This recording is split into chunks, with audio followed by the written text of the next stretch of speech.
25 ফেব্রুয়ারি 2022 দক্ষিণ আমেরিকার ত্রিনিদাদ দ্বীপের সমুদ্র উপকূলে 5 জন অভিজ্ঞ ডুবুরি মেকানিক পানির নিচের একটি 30 ইঞ্চি তেলের পাইপলাইনের মেরামতের কাজ করছিল। কাজটা তাদের কাছে নতুন কিছু ছিল না, বহুবার তারা এমন কাজ করেছে, কিন্তু সেই দিন ভাগ্য তাদের জন্য নিষ্ঠুর কিছু লিখে রেখেছিল। বড় বড় কোম্পানিতে যারা রিস্কি কাজ করেন তারা সাবধান হয়ে যান। কেন বলছি সেটা একটু পরেই বুঝতে পারবেন। যাই হোক, যেই মুহূর্তে তারা পানির নিচে থাকা ওই পাইপের মুখ থেকে একটা প্লাগ বা ঢাকনা সরালো, সঙ্গে সঙ্গে সেখানে তৈরি হলো পানির এক প্রচণ্ড ঘূর্ণিপাক। চোখের পলকে কোনো কিছু বুঝে ওঠার আগেই পানির সেই প্রবল স্রোত 5 জন জ্যান্ত মানুষকে তাদের ভারী অক্সিজেন ট্যাঙ্ক আর যন্ত্রপাতি সহ টেনে নিয়ে গেল পাইপের ওই সরু সুড়ঙ্গের ভিতরে। মাত্র 90 সেকেন্ডের মধ্যে তারা হারিয়ে গেল গভীর অন্ধকারে।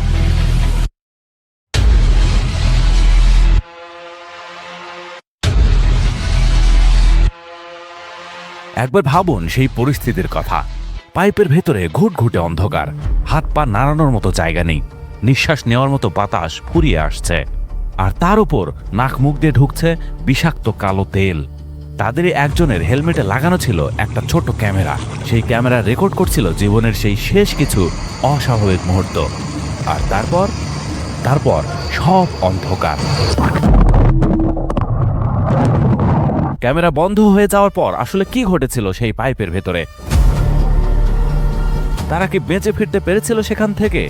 যদি নাই বেঁচে ফিরে, তবে ভিতরে কি ঘটেছিল পরে সেটা কিভাবে জানা সম্ভব হলো? বিশ্বের অন্যতম রোমহর্ষক একটি দুর্ঘটনা দেখার জন্য প্রস্তুত হয়ে যান, যেখানে নিজেদের ওয়ার্কারদের সাথে নিষ্ঠুর প্রতারণা করেছিল একটি তেলের কোম্পানি।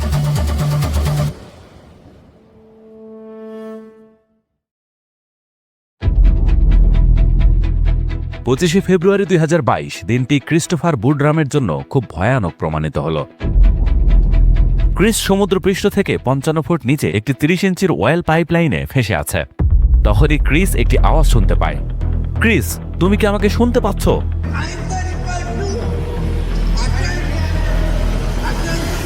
এই আওয়াজটি ক্রিসের ড্রাইভিং পার্টনার কাজিম আলীর ছিল। ক্রিস এবং কাজিম ছাড়াও তাদের আরও 3 বন্ধু ফয়জল কুরবান, ঋষি নাগাসার ওই 30 ইঞ্চি পাইপলাইনে ফেঁসেছিল। তারা ভাগ্যবান ছিল যে তারা পাইপলাইনের এমন এক অংশে ছিল যেখানে পানি বা তেল ছিল না, যার ফলে তারা নিঃশ্বাস নিতে পারছিল। কিন্তু এই কল্পনার বাইরের ঘটনাটি ঘটল কিভাবে? কিভাবে এই 5 জন ড্রাইভার এই অয়েল পাইপলাইনে পৌঁছে গেল?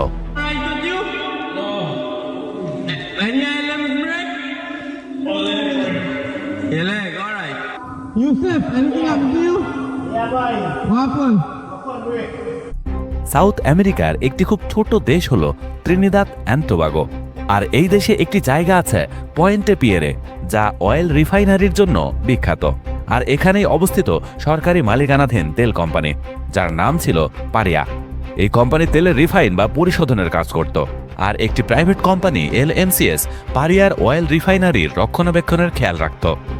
সেই দিন অর্থাৎ 25 ফেব্রুয়ারি 2022-এও 5 জন ড্রাইভারকে পাইপলাইনের বার্থ 6-এ কিছু রক্ষণাবেক্ষণের কাজ করতে হতো এবং একটি প্লাগ বাইরে বের করতে হতো। এই 5 জন ড্রাইভার ছিলেন ক্রিস, কাজিম, ফয়জল, ঋষি এবং ইউসুফ। যেই পাইপলাইনটিতে তারা কাজ করতে যাচ্ছিলেন সেটি 1200 ফুট লম্বা একটি ইউ শেপের পাইপলাইন ছিল, যা সমুদ্রপৃষ্ঠ থেকে 55 ফুট নিচে ছিল। বার্থ 5-এ ক্রুড অয়েল শিপগুলো অপরিশোধিত তেল আনলোড করত এবং সেখান থেকে সেটি বার্থ 6-এ আসত, যেখানে অয়েল রিফাইনারি ছিল, এবং সেখানেই সেই তেল শোধন করা হতো। এই পাইপলাইনটি 1 মাস ধরে ব্যবহার করা হয়নি, তাই 5 জন ড্রাইভার তাদের অক্সিজেন ট্যাঙ্ক এবং বাকি সরঞ্জামের সাথে নিচে যাওয়ার জন্য তৈরি হচ্ছিল। তাদের যাওয়ার আগে বার্থ 6-এর উপরে হ্যাবিটেট বেল নামের একটি ইকুইপমেন্ট লাগাতে হতো। হ্যাবিটেট বেল 8 বাই 8 ফুটের একটি চেম্বারের মতো ছিল, যা আপনারা এই ছবিতে দেখতে পাচ্ছেন। এই হ্যাবিটেট বেলকে বার্থ 6-এর পাইপ ওপেনিংয়ের ওপর লাগানো হতো, যাতে সেখানকার পানি হ্যাবিটেট বেলের ভিতরে থাকা এয়ার প্রেশারের কারণে নিচে চলে যায় এবং ড্রাইভাররা হ্যাবিটেটের পাশে দাঁড়িয়ে পাইপ লাইনে কাজ করার জন্য একটি জায়গা পেয়ে যায়। সেদিন ওই 5 জন ড্রাইভারের কাজ ছিল বার্থ 6-এর পাইপলাইন থেকে একটি ইনফ্লেটেবল প্লাগ, ফোলানো যায় এমন প্লাগ বের করা। এই প্লাগটি মাত্র 10-15 দিন আগেই পাইপে লাগানো হয়েছিল, যাতে পাইপ থেকে হাইড্রোকার্বন বাইরে না আসে। সাধারণত পাইপের ভেতরে প্রচুর তেল থাকে, যার কারণে ভেতরে এয়ার প্রেশার তৈরি হয় না। কিন্তু যেহেতু এবার 1 মাস ধরে পাইপলাইন ব্যবহার হয়নি, তাই ভেতরে একটা ডিফারেন্সিয়াল এয়ার প্রেশার তৈরি হয়ে গিয়েছিল। আর যেই হ্যাবিট্যাট বেলে ওই 5 জন ড্রাইভার দাঁড়িয়েছিল সেখানে হাই এয়ার প্রেশার ছিল। এই কারণে সেই পরিস্থিতিতে যেখানে ডিফারেন্সিয়াল প্রেশার তৈরি হয়ে গিয়েছিল, যাকে সংক্ষেপে ডেল্টা পি বলা হয়। আর এটি অত্যন্ত বিপজ্জনক একটি ঘটনা।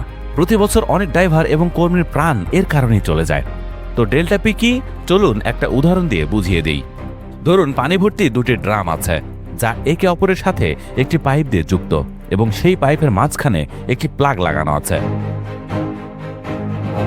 এখন যদি একটি ড্রামে পানি বেশি থাকে এবং অন্য ড্রামে পানি কম থাকে, তাহলে বেশি পানি থাকা ড্রামটি ওই প্লাগের উপর চাপ সৃষ্টি করবে, যার ফলে সেখানে হাই প্রেশার তৈরি হবে।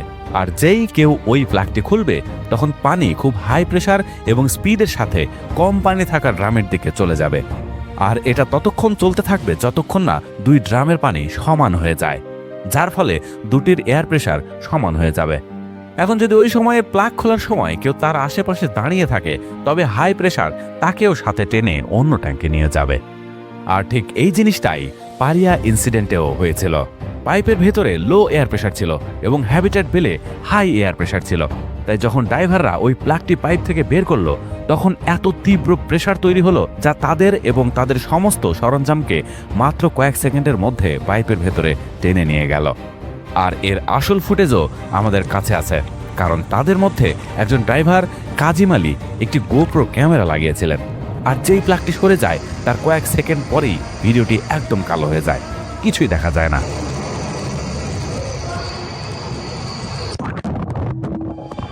অর্থাৎ মাত্র কয়েক ভগ্নাংশ সেকেন্ডের মধ্যে এয়ার প্রেশার 5 জন ড্রাইভারকে তাদের অক্সিজেন সিলিন্ডার সহ অয়েল পাইপলাইনের ভেতরে টেনে নিয়ে যায়। ভাবুন কত বেশি ফোর্স ছিল যে তারা প্রতিক্রিয়া জানানোর সুযোগটুকুও পায়নি, এবং তারা 1200 ফুটের পাইপলাইনে 120 ফুট ভিতরে ভেসে গিয়েছিল। পাইপলাইনের যে অংশটি দীর্ঘদিন ধরে ব্যবহার করা হয়নি এবং যেখানে তারা কাজ করছিল, ইন্ডাস্ট্রির ভাষায় একে বলা হয় ডেড লেগস।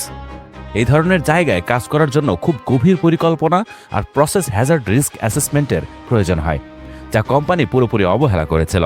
আর যখন দুর্ঘটনাটি ঘটে, তখন তারা প্রায় 90 সেকেন্ড ধরে পানির ঘূর্ণিপাকের মধ্যে ঘুরতে ঘুরতে পাইপের অন্ধকারে তলিয়ে গিয়েছিল।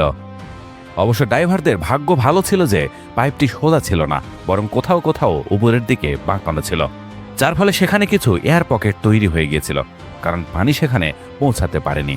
আর এই 5 জন ড্রাইভার এমন একটি এয়ার পকেটে গিয়ে আটকা পড়েছিল, যার ফলে তারা কষ্ট করে হলেও নিঃশ্বাস নিতে পারছিল। ভিডিওটি পুরো অন্ধকার হয়ে যাওয়ার পর আমরা ওই ড্রাইভারদের গলার আওয়াজ শুনতে পাই। কাজিম এবং ইউসুফের পা ভেঙে গেছে, যার ফলে তাদের যন্ত্রণার আওয়াজ আপনারা ভিডিওতে শুনতে পারবেন।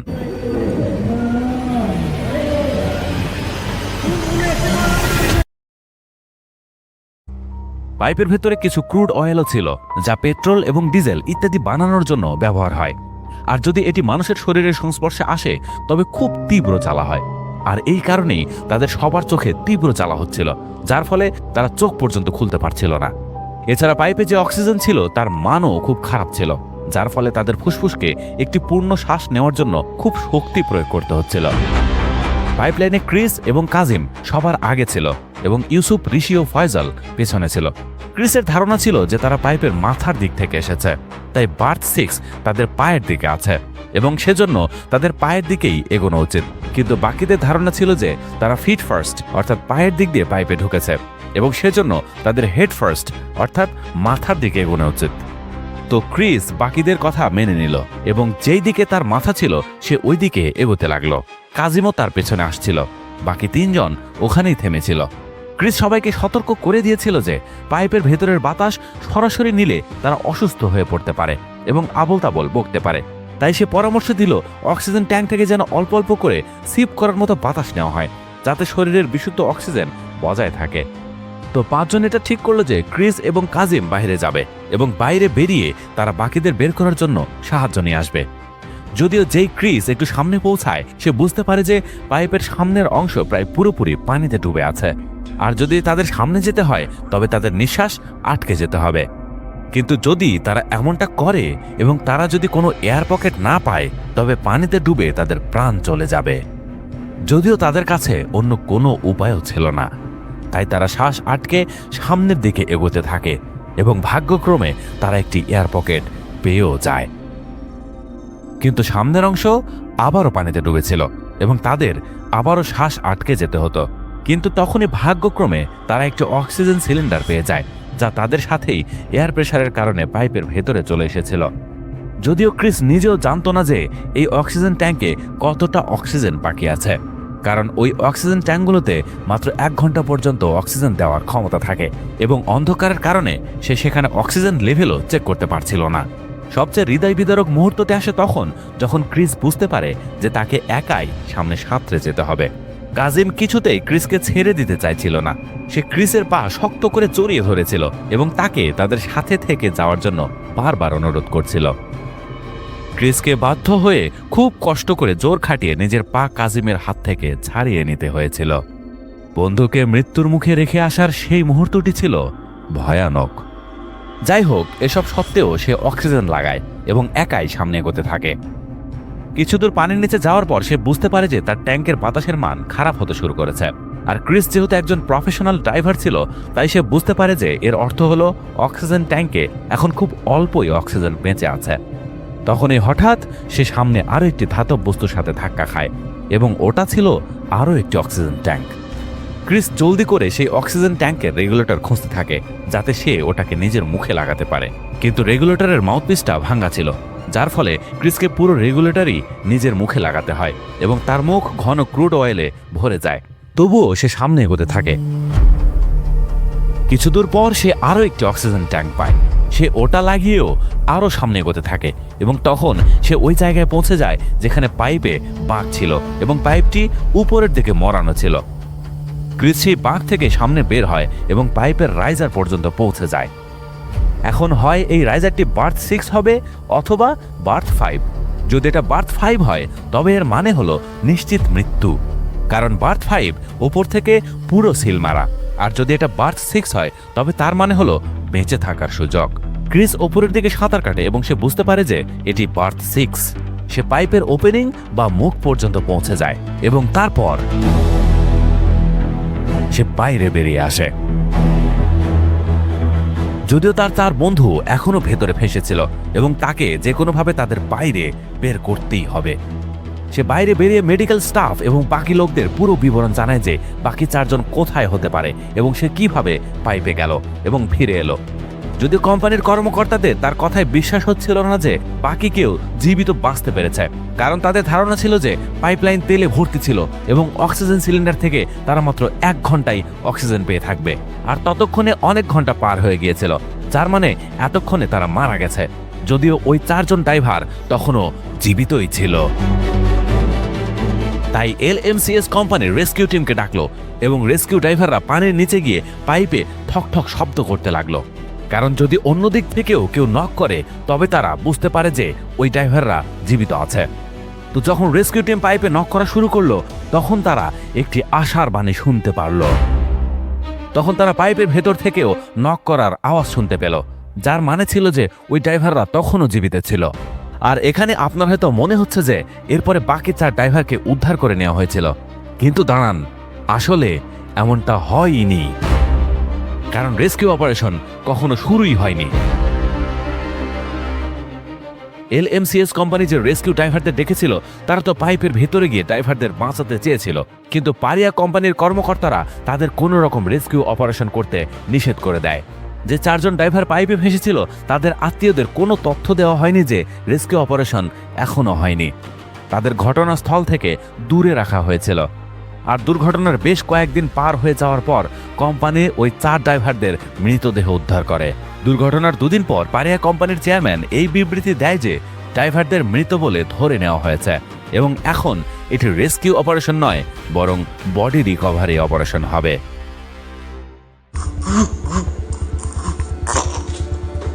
Your body suffering to pull air. An unbelievable nightmare. Your eyes burning. Every time you try to open your eyes, it's burning. You're pitch black, you can't see nothing. Your throat burning. Your ears ringing. Your body sore. And at that point, I tell myself I was going to dead. কিন্তু এটি ছিল কোম্পানির ভুল একটি সিদ্ধান্ত। ওই ড্রাইভাররা অনেক দীর্ঘ সময় পর্যন্ত ভেতরে জীবিত ছিল এবং কোম্পানির কোনো না কোনোভাবে তাদের উদ্ধার করার চেষ্টা করা উচিত ছিল, কিন্তু তারা এমনটা করেনি এবং এই কারণেই ওই ড্রাইভারদের আত্মীয়রা পারিয়া কোম্পানির বিরুদ্ধে আদালতে মামলাও করেছিল, যা আজ 4 বছর পরেও চলছে। It happened so fast, I couldn't react. The only thing I remember able to do was cover my head, like in the fetal position. After that, all I remember, I didn't even remember actually getting pulled in the pipe. I just remember going pulled through the pipe at unbelievable speeds. I couldn't hold my breath no longer, man. Truth. When you're holding your breath for too long, after a while, your body, your lungs just fight. Your airways close, you see a noise.